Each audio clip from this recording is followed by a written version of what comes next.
British people are truly the most evil people in history. This clip perfectly sums up why Britain's identity debate goes nowhere. Not because of what was said, but because of what the word British suddenly meant. Watch this. Americans think British people are so sweet, which is crazy because British people are truly the most evil people in history. Like, they are Thanos. Britain is Thanos. Go to like, a museum, guys. Yeah, they owe 43 trillion to India. Maybe. Narinder Shaw. She said, the British people. The British. Interesting. Jamila Jamil's comments are completely indefensible. Good morning. Sorry, what do you mean they're completely indefensible? In her opinion, and remember, we've got freedom of speech, she's talking about the British Empire and the impact it had on her family.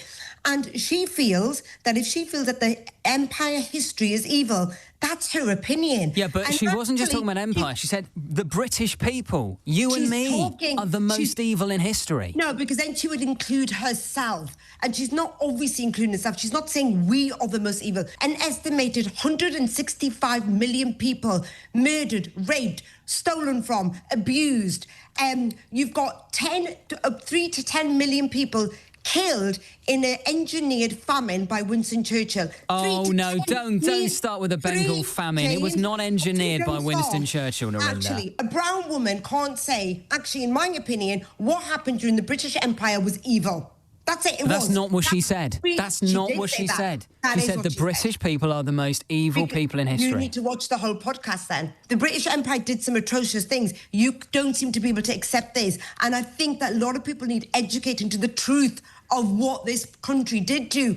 Only 100 years ago, it ended in 1947. Well, the point you made about the Bengal famine is just factually wrong. But shouldn't she just apologise? Shouldn't she just apologise? No, she should never apologise. So she should apologise for her opinion. That affected her family directly. That affected her ancestors. Her choice of words. Couldn't she say, look, I expressed this really badly? No, definitely not. Narinder Kaur is back at it again. Okay.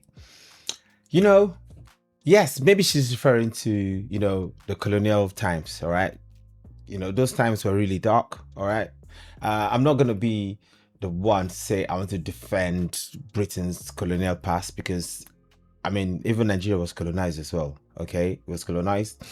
They did a lot of things. There are many empires, all right? It wasn't just the British Empire. Many empires across the times, back in history, committed many atrocities, so very many, but people pick and choose who, to condemn. Why do you pick and choose? If you're talking about one in a certain light, you can talk about the others as well, okay? Talk about all of it, balance it out.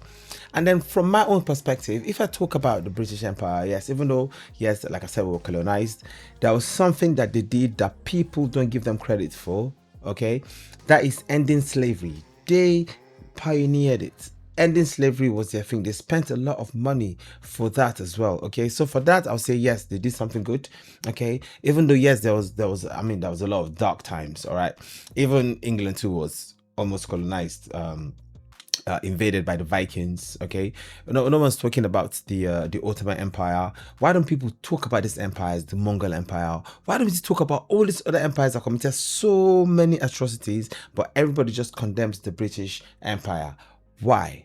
But coming back to what Jamila said, I don't know if you caught it. Because if British people only means ethnically white people in that sentence that she made, that's a completely different definition of British than we are usually told. And this is where people disconnect. Sometimes British means a nationality. Sometimes it means an ethnicity. And sometimes people switch between the two without even realizing it. And when that happens, people aren't having the same conversations anymore. And guys, maybe that's why Britain's identity debate feels impossible to solve.